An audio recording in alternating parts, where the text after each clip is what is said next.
first generation of Ticinese immigrants were the plasterers who came over from 1700 onwards. And the two most important were Giuseppe Bagutti and Giovanni Artari.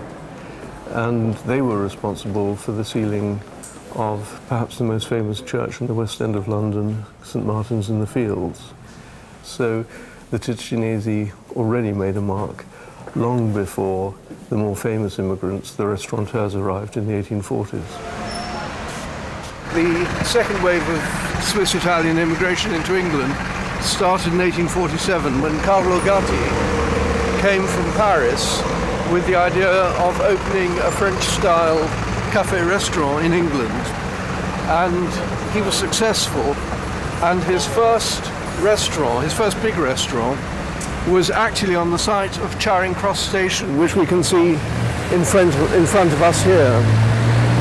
He made a lot of money by inventing the very cheap ice cream, which he sold for just a penny. And he made a fortune from the ice creams, and that enabled him to buy more and more cafes around here.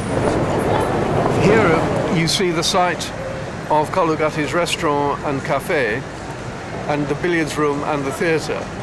And the building remained in the hands of his descendants until 1980, when the whole area was redeveloped. Rudyard Kipling, the author of the Jungle Book and so on, well, he lived in that house there, as you can see, and he described how from the windows of his house, so you can see actually where it was, he was able to look straight through the windows opposite onto the stage of Carlo Gatti's music hall.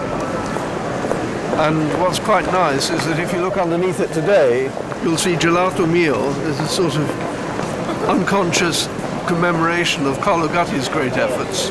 Because without Carlo Gatti, there would have been no Gelato Mio.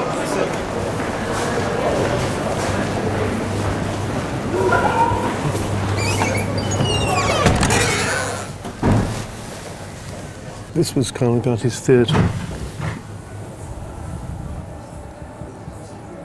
Carlo Gatti had two nephews, Augosto and Stephanie, who were every bit as ambitious as him. They recruited staff from the Val di Blenio, where they came from. The people came over to work here as waiters, and if they were successful, and they often were, the Gattis then gave them loans to establish their own cafes elsewhere. And so by 1900, there were Ticinese cafe restaurants all over Great Britain. They established little dynasties in places like Brighton and Eastbourne and Hastings and Margate, and right the way down to Exeter. And all of them usually had got started with money from the Gatti family, and quite often on the fascia board you would see the name of the restaurant and then next to it, from Gatti's. This is the Strand. This, 100 years ago, was one of the most elegant streets in London, and there were at least 7 Ticinese restaurants just on this road. Today it's an entertainment arcade, but if you go inside, you get some idea of how splendid the Gatti restaurants were.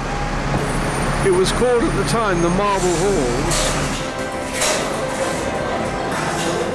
This is where Augosto and Stephanie Gatti had their first electricity generating station.